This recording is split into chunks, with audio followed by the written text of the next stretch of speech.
अस्सलामुअलैकुम फ्रेंड, आप मेरे चैनल पर पहली बार आए हैं तो मेरे चैनल को सब्सक्राइब कर दें, लाइक शेयर और कमेंट करें।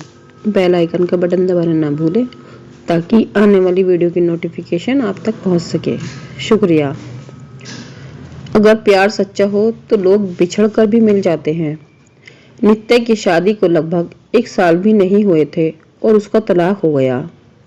नित्या के घर वालों ने जबरदस्ती नित्या की शादी करवा दी थी। शादी के कुछ 3 महीने बाद ही उसके पति राकेश का व्यवहार बदल गया। वो नित्या से हमेशा झगड़ा ही करता रहता था। राकेश एक कंपनी में काम करता था और रोज शाम को देरी से घर आता था क्योंकि ऑफिस के बाद वो दारू पीने के लिए रुक जाता था। घर आकर वो नित्या से हर छोटी छोटी बात पर बहस करता था, उसे खरी खोटी सुनाता था। वो नित्या को यह भी बोल देता था कि चली जा तू यहाँ से, मुझे तेरी कोई ज़रूरत नहीं है, बहुत मिल जाएंगी तेरे जैसी। नित्या उसका यह व्यवहार चुपचाप सहन कर रही थी। उसने अपने घर पर भी इसके बारे में कुछ नहीं बताया था। वो अपने घर वालों से नाराज थी। उन्होंने ज़बरदस्ती उसकी शादी जो करवाई थी। नित्या अविनाश से प्यार करती थी और जब ये बात नित्या के घर वालों को पता चली तो उन्होंने जबरदस्ती उसकी शादी करवा दी। अविनाश उस वक्त कुछ कर नहीं पाया क्योंकि नित्या के पापा ने अविनाश के खिलाफ पुलिस कंप्लेन कर दिया था कि वो नित्या को परेशान करता है और इसी कारण वो कुछ दिनों के लिए जेल में था। ये सबके बारे में नित्या को नहीं पता था। नित्या अपनी शादीशुदा जिंदगी में बहुत परेशान थी।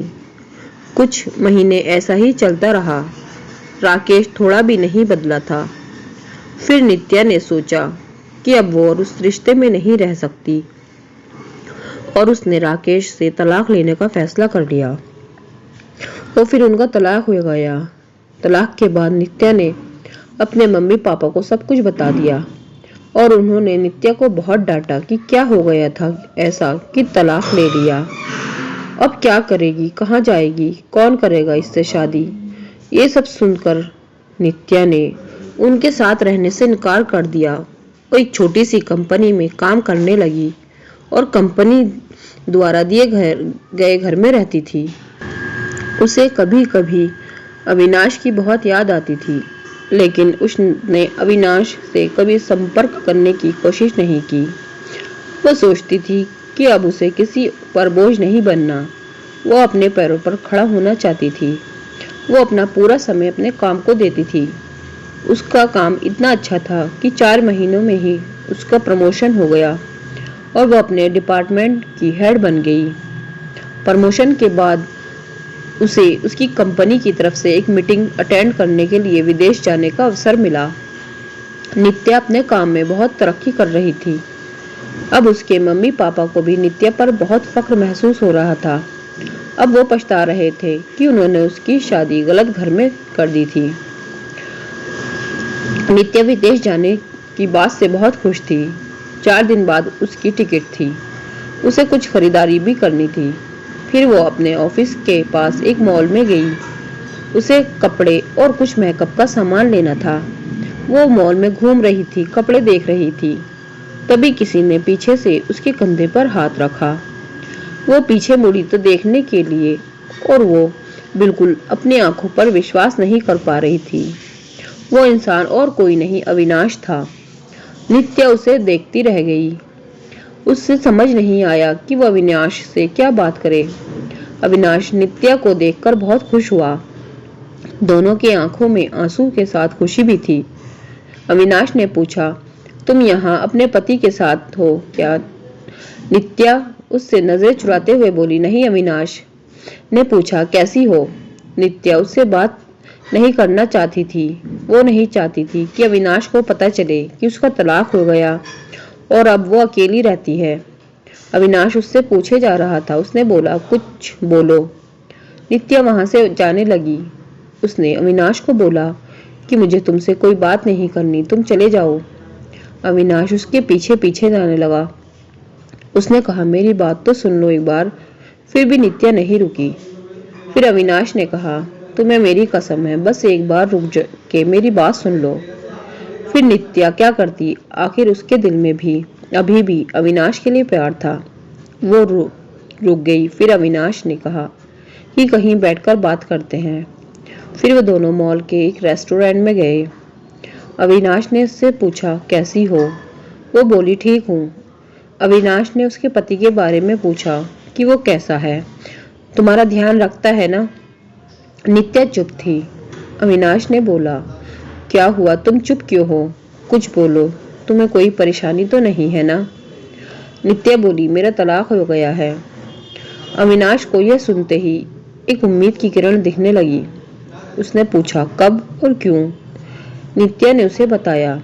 अविनाश ने बोला फिर अब तुम अकेले क्यों रहती हो, तुम अपने मम्मी पापा के पास क्यों नहीं गई, या मुझे क्यों संपर्क करने की कोशिश क्यों नहीं की। नित्या बोली अगर मुझसे प्यार ही करते थे तो जब मेरी शादी हुई तब क्यों नहीं आए मुझे लेने, कहाँ थे तुम। उस वक्त मैं बिल्कुल अकेली हो गई थी और मजबूरी में शादी हो गई मेरी। अविनाश ने पूछा क्या तुम्हारे पापा ने नहीं बताया कि उन्होंने मुझ पे पुलिस केस कर दिया था, मैं जेल में था कुछ महीने। ये सुनते ही नित्या चौंक गई। उसने कहा कि मुझे इसके बारे में कुछ नहीं पता। अविनाश ने उसे पूरी बात बताई। नित्या बोली मैं माफी मांगती हूँ तुमसे अपने पापा की तरफ से। अविनाश ने कहा अब वो बात को जाने दो, मैं भूल चुका हूँ, वो सब अभी की बात करो। अविनाश ने बिना देर किए उससे पूछ लिया क्या अब तुम मुझसे शादी करोगी। नित्या बोली क्या तुमने अभी तक शादी नहीं की। अविनाश ने कहा नहीं, मैं अपने करियर की तरफ पे ध्यान दे रहा हूँ और ये कुछ काम से ही आया था। अब बोलो शादी करोगी मुझसे। नित्या बोली अभी 2 दिन में मैं अपनी कंपनी की तरफ से विदेश जा रही हूँ एक मीटिंग के लिए, उधर से लौटकर इसके बारे में बात करते हैं। अविनाश ने कहा पहले ही बहुत इंतजार कर लिया है, अब और इंतजार नहीं होता, लेकिन फिर भी जैसा तुम कहोगी वैसा ही होगा। दोनों ने अपना फोन नंबर दिया और एक दूसरे को और घर आ गए। अविनाश उसे रोज फोन करके उसका हाल चाल पूछता रहता था। एक सप्ताह बाद नित्या अपनी मीटिंग खत्म करके लौट आई। अविनाश उसे मिलने के लिए बोल रहा था, लेकिन नित्या अपने ऑफिस में बहुत व्यस्त रहती थी। उसने कहा कि हम रविवार को मिलेंगे। फिर वो दोनों रविवार को उसी मॉल में मिले। अविनाश ने पहले उसके मीटिंग और काम के बारे में पूछा कि सब ठीक चल रहा है ना। नित्या ने कहा हाँ सब ठीक है। फिर अविनाश ने उससे शादी का पूछा, तुमने कहा था कि आके बताओगी, शादी करोगी, नहीं तो अब क्या बोलो, क्या सोचा है। नित्या तो अविनाश से प्यार करती ही थी और अब उसे मौका मिला था अपने प्यार के साथ पूरी जिंदगी बिताने का। उसने हाँ कह दिया। दोनों बहुत खुश थे। नित्या ने अपने घर पर अविनाश के बारे में सब कुछ बता दिया और इस बार उसके घर वाले उसके इस फैसले से मान गए, क्योंकि पहले उनसे गलती हो चुकी थी और वो फिर से अपनी बेटी को तकलीफ में नहीं देखना चाहते थे। 1 महीने बाद उनके परिवार ने उनकी शादी करवा दी। अविनाश ने अपना खुद का एक बिजनेस स्टार्ट किया था, तो अब नित्या उसके साथ उसके बिजनेस में हाथ बटाती थी। वो दोनों खुशी खुशी हमेशा के लिए एक साथ हो गए। फ्रेंड्स, आपको ये कहानी पसंद आई है तो मेरे चैनल को सब्सक्राइब करें, लाइक शेयर और कमेंट करें। शुक्रिया। अल्लाह हाफिज़।